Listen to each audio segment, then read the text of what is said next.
I got an iBook G4. Oh my gosh. Yeah, was a really good deal. I got this by accident from a friend for 25 bucks. And he's got it from another friend who wanted to throw it away, which is a big waste, of course. So I thought, yeah, why not buy that thing? And yeah, now I got it clean and set up and everything. I was gonna make a video about this earlier, but I just had no time. And yeah, now it's all clean and set up. But when I got this, boy, that was dirty and full of junk. It was having an install of 10.4. And really cluttered everything and slow, and that thing was dirty. I'm not lying. This part right there, this here, that was not white, that was brown. And also the keyboard was, ugh, really just gross. It was stuff coming out of it, and there still is. But yeah, now it's shining again a little bit. It's glory. Now, if you're subscribed to me for a long time, you know that I already had an iBook in the past, but it was a G3 and a 12-inch. And this is a 14-inch and a G4. And the G3 just decided to die on me with the graphics chip. So, yeah, it was pretty much useless, but this one just works perfectly. That doesn't have any problem at all. Now, before we turn this on, we'll take a look at the ports. We got modem port, whoever still uses that. And we got an Ethernet port, a FireWire 400 port, two USB 2s, that stupid DVI out, and audio out. This does not have a line in or a microphone or anything, just output. That's a little bad. Here is the fan for, I believe, the hard drive or CPU, but no hard drive. The rest of the other fans are on the back. And on the other side, we just got this slot-in DVD drive, which does have some problems. It just can't read all kind of stuff. So I think it's just dying. So yeah, no big deal. I mean, I installed 10.5 from target disk mode from the optical drive from the Power Mac. There we go. It's a 14-inch again, really huge. The iBooks, wow, that's like bigger than I thought it's gonna be. The 14-inch. I've never seen a 14-inch iBook in my life before. This was the first one ever. Now this is the top of the line iBook G4. That is a 2005. It has a 1.42 gigahertz processor, 1.5 gigs of RAM, airport wireless, Bluetooth, and so on and so on. Just the top of the line. I think that thing must have cost a lot back then. When that was new, I think that could have costed easily 2,000 bucks or even more. But yeah, or maybe not that much, maybe 1,700 or something like this. But you know, new Macs, they were expensive as hell.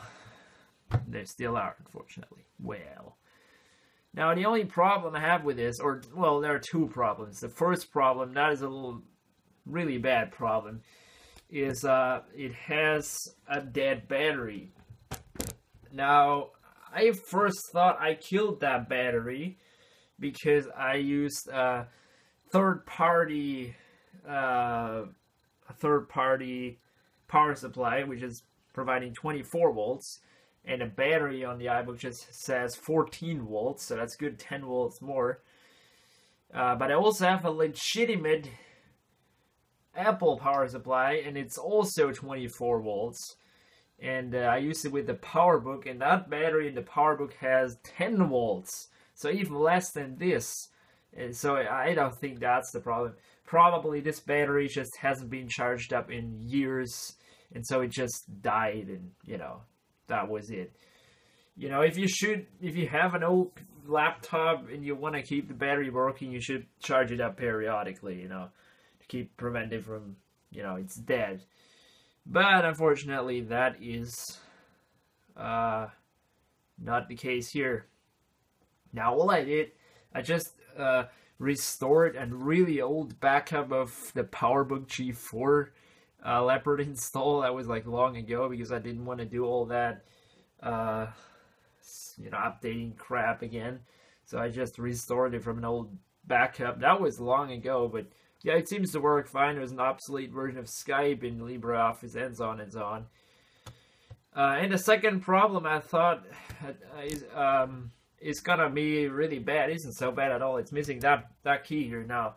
The arrow up key is kind of important in word processing, and if you play any old games as though you know that have all of this, but it isn't so bad at all. I can actually live without that. But yeah, I don't use it as much as other computers, and I'm not planning to. But still, you get the idea. It's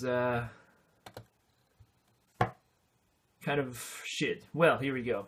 I can't complain though. This computer was so cheap and it's working so nice. Here we get the specs again. It's running Leopard. It has a 60 gig hard drive. It's quite loud, but I think it's a 5400 RPM, so I'm gonna keep that in there. I mean, I'm kind of short on IDE 2.5-inch hard drives. I've got SATA ones, but not IDE ones, so that is, I kind of don't have any spare hard drives that are bigger or faster, so yeah. Now, one problem is that really slows this down sometimes is its graphics. It's got this ATY Mobility Radeon 9550 with unbelievable 32 megs of RAM. Ugh, that's not a lot at all. That is probably the lowest configuration possible. So I don't think that you can take some RAM from the actual RAM of the computer and make it kind of have it more memory. But yeah, this is an old computer and it wasn't supposed to be the pro machine, so you kind of can't do anything against that, I believe. Yeah, the rest, it's not such crazy new to you guys. It's a G4. It's power PC, so not a lot of stuff will run on this. And yeah, I mean, I updated that software, which is on there at least, except Skype, because that just decided to unsupport it. So yeah, no deal for me, but still kind of shit. 10.4 Fox, the web browser I prefer on those things.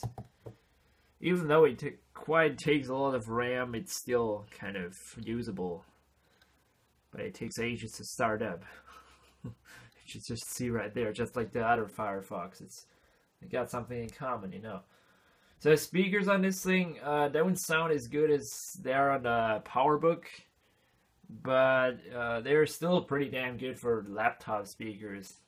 They're 2 stereo. They're not bad. They're actually pretty good. Now that browser just decides to not launch probably. Whatever.